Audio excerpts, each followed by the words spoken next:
안녕하세요. 뜨는 아침 묵상 이성훈 목사입니다. 오늘도 말씀의 자리를 찾아오신 우리 뜨아 가족 여러분 진심으로 사랑하고 또 축복합니다. 이 하루가 여러분들께 가장 의미 있고 가치 있고 복되고 은혜로운 그런 하루 되시기를 주님의 이름으로 축복합니다. 오늘 함께 나눌 말씀은 사사기 11장 1절에서 3절입니다. 길라 사람 입다는 큰 용사였으니 기생이 길라색에서 낳은 아들이었고 길라의 아내도 그의 아들들을 낳았더라. 그 아내의 아들들이 자라매 입다를 쫓아내며 그에게 이르되 너는 다른 여인의 자식이니 우리 아버지의 집에서 기업을 잊지 못하리라 한지라. 이에 입다가 그의 형제들을 피하여 돕 땅에 거주하며 잡류가 그에게로 모여와서 그와 함께 출입하였더라. 아멘. 여덟 번째 사사 입다인데요. 오늘 본문은 이 입다에 대한 몇 가지 소개 단어가 있습니다. 첫 번째가 큰 용사. 우리 큰 용사하면 기억나시죠? 누구에게 불려진 이름이었나요? 기드온. 하나님께서 기드온 깊은 내면에 있는 가능성을 끌어내 주시면서 큰 용사여 라고 불러주셨어요. 그런데 그것과는 이 입다에게 붙여진 큰 용사라는 말이 조금 다릅니다. 이 입다는 뭔가 외형적으로 외모가 이 용사와 같이 힘있고 뭔가 세고 크고 그랬던 것 같아요. 리더십도 있고요. 그래서 입다를 볼 때 사람들이 야, 용사 중에 용사야. 입다는 정말 세. 뭐 이런 거죠. 두 번째 단어가 기생이 길라색에서 낳은 아들이었다. 그러니까 기생의 아들이었다는 거죠. 서자이고요.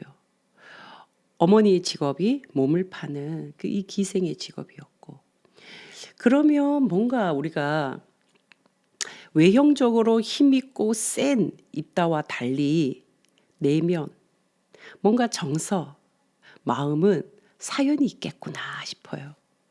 여러분, 성경에는 이 기생에 대한 부분이 여러 군데 나오는데 우리에게 잘 알려진 기생 라합이죠. 라합 역시도 기생이라고 하지만 실제로는 몸을 파는 직업이었어요. 여러분, 라합이 어디서 살았냐면 여리고 성 그 중심에 살았지 않아요.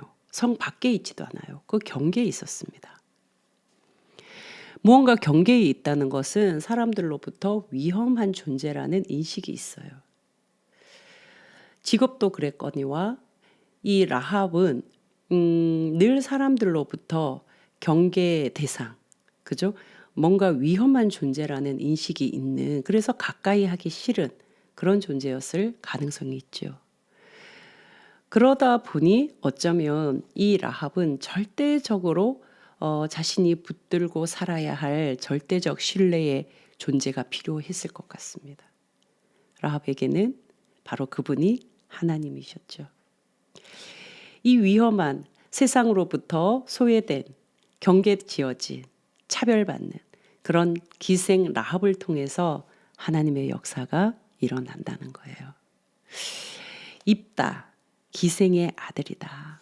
사연 많은 사람, 아픔이 있는 사람, 중심에 서 있지 않고 밀려난 사람, 밀려났어요. 2절을 보시면요. 길라앗의 아내도 그의 아들들을 낳았더라. 그러니까 본처예요. 입다는 서자이고 이 본처의 자식, 적자들이 있는 거죠. 자, 그럴 때 어떤 상황이 되었을까? 그 아내의 아들들이 자라매 입다를 쫓아냈다. 누가 떠오릅니까? 아브라함, 사라. 이 사레의 여종 하갈을 통해서 이스마엘이 태어나요. 그리고 그 후에 이삭이 태어나잖아요.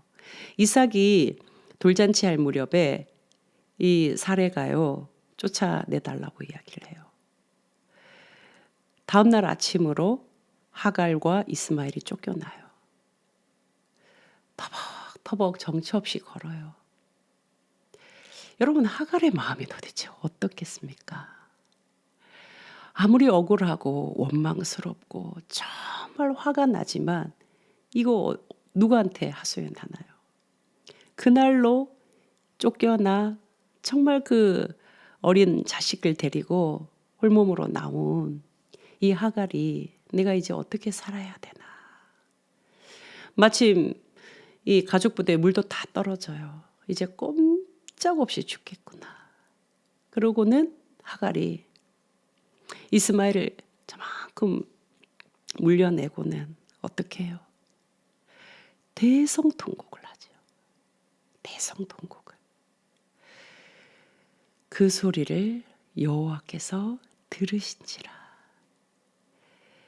이 광야와 같은 몸 하나 붙일 것 없는 그곳에서 한 여인이 어린 아이를 두고 어린 자식을 남겨놓고 이제 죽게 되었다고 목 놓아 우는 그 대성통곡을 하나님이 들으셔요.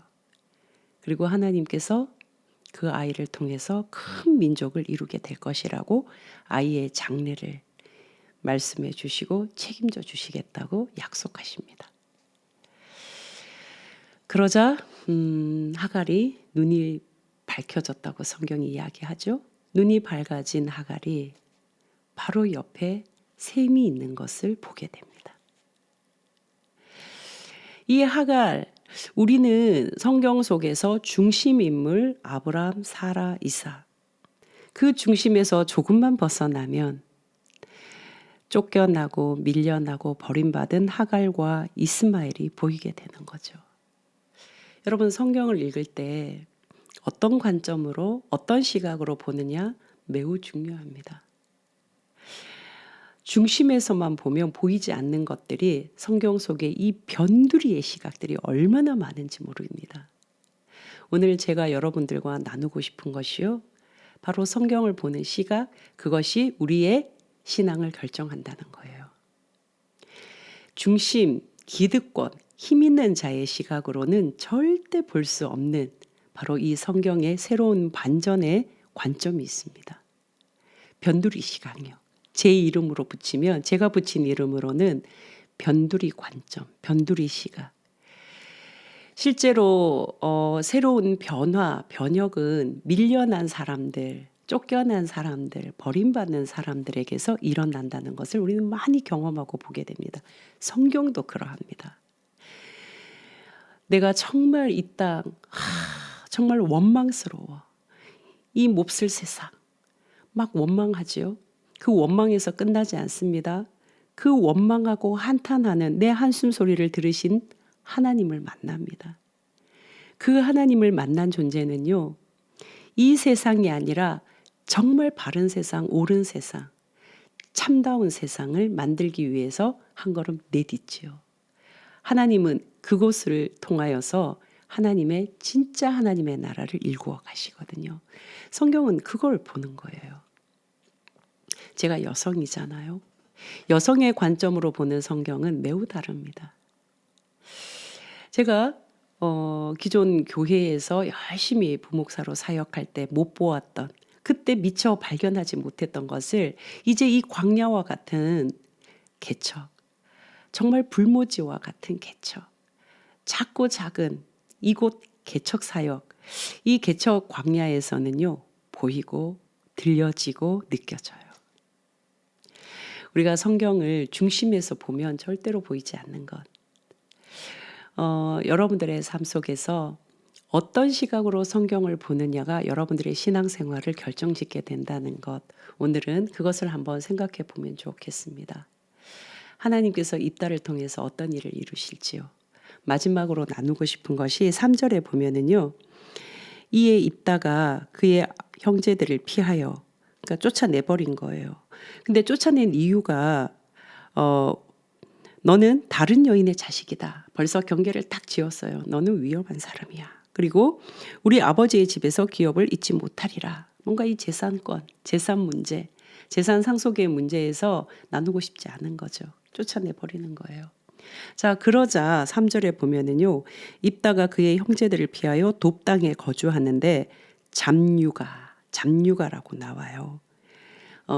베네벨리알이라고 하는데, 이 잡류라는 말은 아주 악한 사람들, 나쁜 사람들이라는 뜻이에요. 스스로 자기들에게 우리는 정말 나쁜 사람, 악한 사람입니다, 이런 붙이겠나요? 아니죠. 누군가가 잡류, 누군가가 베네벨리알이라고 붙였을 거예요. 그렇게 불렀을 거예요. 누가 불렀을까요? 힘 있는 자들. 뭔가 자기 것을 절대로 빼앗기면 안 된다고 생각하는 중심에 있는 자들이 거슬리는 사람들을 향하여 붙여진 이름 아니겠습니까? 위험한 사람들이야. 왜냐하면 이 사람들은 순응하지 않거든요. 예 하지 않거든요. 왜요? 왜 그래야 하는데요? 라고 물을 때 중심에 있는 사람들, 힘을 가진 사람들, 기득권은 거슬리는 거예요. 왜 내 말을 그냥 순순히 듣지 않지? 왜 내가 말하는 대로 따르지 않지? 왜 대들지? 왜 거슬리게 하지? 왜 자꾸 딴지 걸지? 그래서 잡류라고 부르는 거죠. 저 위험한 사람들. 저 나쁜 사람들이야. 저 악한 사람들이야. 매도하는 거죠. 그런데 이 잡류가 누구에게 온다고요? 잡류라고 불려졌던 사람이 바로 입다에게 온다는 거예요. 마음과 마음이 통했지 않았을까? 서로의 마음이 통하지 않았을까? 성경에도 비슷한 내용이 또 다윗의 시대에 나오잖아요. 다윗이 아둘람 동굴로 사울을 피하여 갑니다. 그때 그 아둘람 동굴에 누가 모입니까? 환난 당한 자, 억울한 자, 우는 자, 아픈 자, 이런 사람들이 이 아둘람 동굴에 다윗을 찾아가는 거예요. 사랑하는 따와 가족 여러분, 중심에서 볼 수 없는 이 성경에 정말 진주와 같은 진리들이 변두리에서 보게 됩니다. 우리는 성공을 향하여, 중심을 향하여, 기득권을 향하여 가는 존재가 되어서는 안 됩니다. 바라기는 하나님의 빛은 중심에 비춰진 것이 아니라 변방에 비추어졌습니다. 예수님이 태어나신 것도, 예수님이 사역하셨던 것도, 예수님이 바라보셨던 것도, 예수님이 함께 하셨던 것도 잡류라고 불려졌던 그들이었습니다. 오늘 우리의 마음 안에 나는 중심에 서기 위해서 안간힘 쓰고 안달하지 않나? 나는 중심에 서 있다고 스스로 자부하지 않나? 그것을 나의 뭔가 벼슬인 양 나는 자랑하고 있지 않나?